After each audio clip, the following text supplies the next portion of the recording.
This next section we're getting into, we're kind of following the lines of 2210 where we talked about forces and acceleration. Now we're moving into energy. So we're going to look at electrical energy. Now, any charges that are near each other, say if I have two charges, it doesn't matter if they're positive or negative, any charges that are near enough for forces to exist between them will also have potential energy.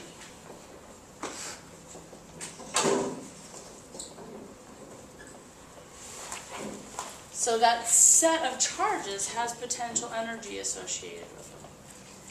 And we know it's potential energy because if we let the charges go, motion is going to result. They're going to move.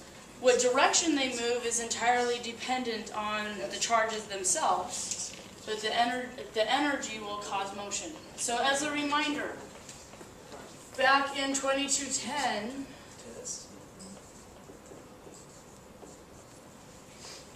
conservation of energy, we derived the equation for conservation of energy. There's multiple ways to look at it. We can say delta K plus delta U is 0. Now that of course is assuming there's no friction or drag or some sort of external force changing the energy, converting it from potential or kinetic to some outside type of energy, like thermal energy or heat or anything like that. So if we write it this way, change in kinetic will be the negative change in potential. All that means is potential energy decreases, kinetic energy will increase accordingly, and vice versa. That's still true here.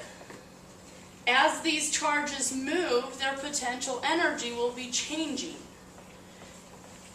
In this example, since I've drawn them both positive, if I let go of them, I know they're going to move away from each other.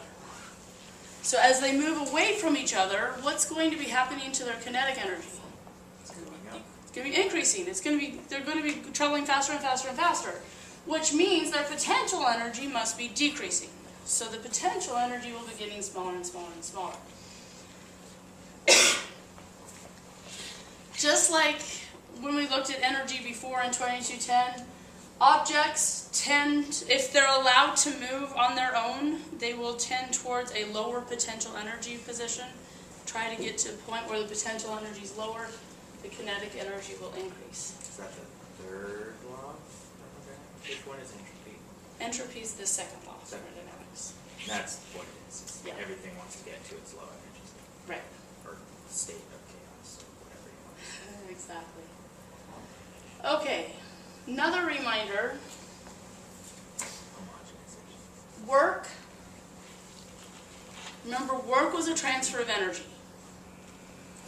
Work was the integral of our force dotted with our displacement. It's an integral if the force is going to change as the object moves. So we have to write it as an integral. Granted, if the force is constant, we get to pull it out of the integral sign. But we're going to leave the integral sign there for now to remind us to integrate. From the work kinetic energy theorem, we know that work is also equal to the change in kinetic energy. Well, if there's no friction, no drag, no external forces exchanging the energy, then work is also equal to the negative change in potential energy. So the change in potential energy for our charges over here, change in potential energy, if I solve for that, I'm going to take the negative sign over. It's the negative integral of the force dotted with displacement. Now remember the dot product. Dot product means it only multiplies parallel components, so the force must be parallel to the displacement in order for the potential energy to change. The other important thing about the dot product is you get a scalar answer. Energy is a scalar, it's not a vector. It doesn't have a direction associated with it. It can be positive or negative, but that doesn't have to do with what direction your objects are moving. So if we think about a point charge, we know the force on either one of these point charges depends upon how much charge each one has. So if we call one of them Q1 and one of them Q2, It depends upon how far apart they are, so that distance will be r. And then the r hat is, just to remind us, it's a vector. We know in the case of two positive charges, the force will be repulsive, so the forces will be away from each other.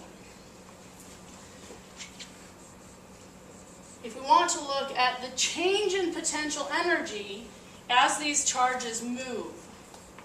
So for example, let's call this our initial. Let's say at a second point in time, these charges have now moved apart, so they're this far away now. Distance is bigger, so some are final. Well, our force equation we have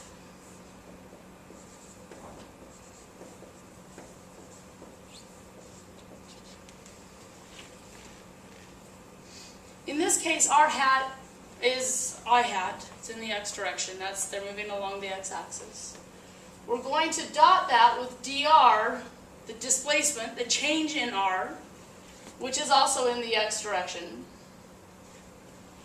So the force and the displacement are parallel to each other. So when we take r hat dotted with r hat, we're going to get just the number 1. So we have negative integral of k, our constant, the two charges, q1 and q2, over r squared dr. Our limits of integration are from the initial position to whatever the final position happens to be. Well, this force is changing. It's not constant. As those charges move further and further apart, the force gets weaker and weaker and weaker. You right with that? Since the force is changing, we do have to actually integrate. The K and the Q1 and Q2 are not changing. K is always a constant. Q1 and Q2 is the amount of charge on either one of those, so those aren't changing. Integral of 1 over r squared. Negative 2r to negative 3. 1 over r squared is the same thing as r to the negative 2. Raise it by a power.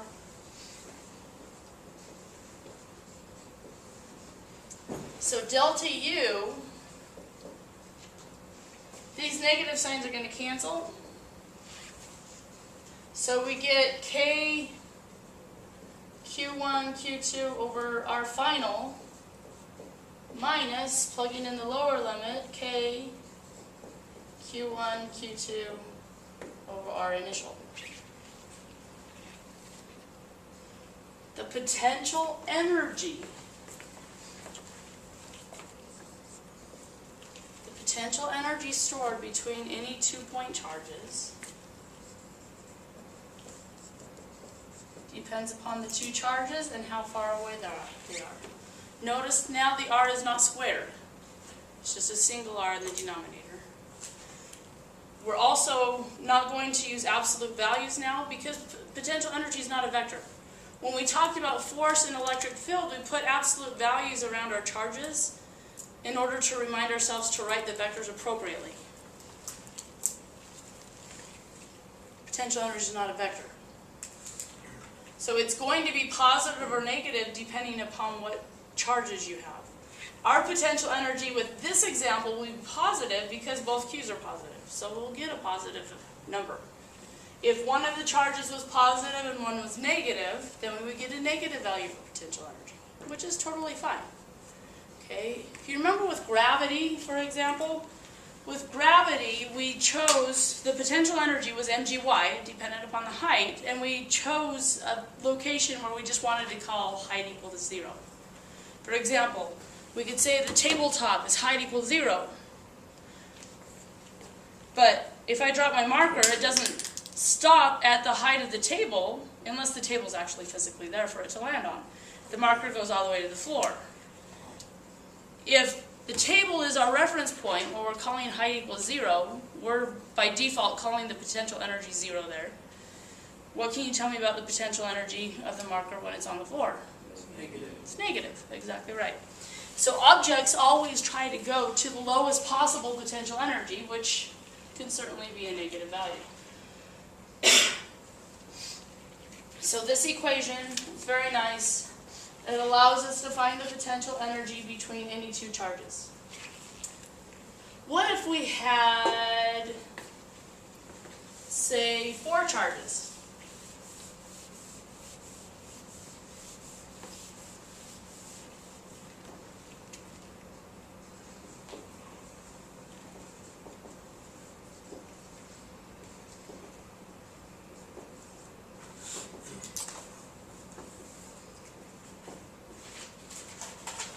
We'll go ahead and just say they're on a square. Corners of a square. And I want to know the total potential energy this set of charges contains. How would you suggest going about it?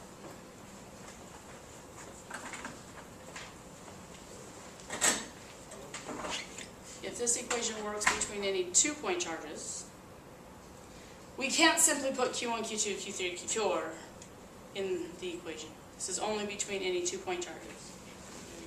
You do with every single one and every single relationship in that line. Isn't that just superposition? So Yeah. it's Q1, Q2 plus Q1, Q3 plus Q1, Q4 plus Q2, Q3 plus Q2, Q4 plus Q3, Q4?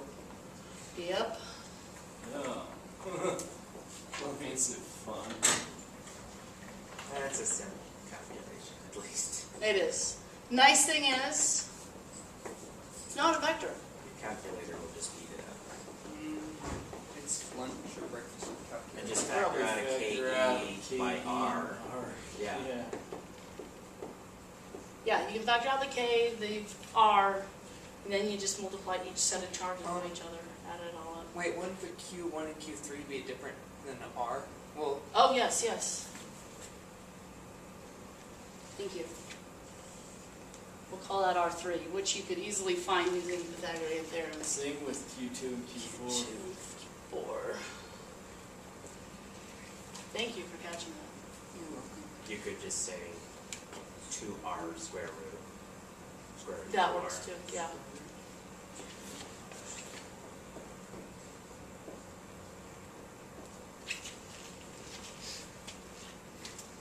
So yes, the R in the denominator of this equation is how far apart the charges are from each other. So yes, between Q1 and Q3 and Q2 and Q4 we have a different distance. It is an R under the radical. Not that it matters. It would be squared under the radical. Because you'd have R squared plus R squared. Oh, you're right. The fantastic thing, energy is not a vector. We don't write things in terms of x and y components. You just add it all up. You're good to go. Energy is fabulous that way.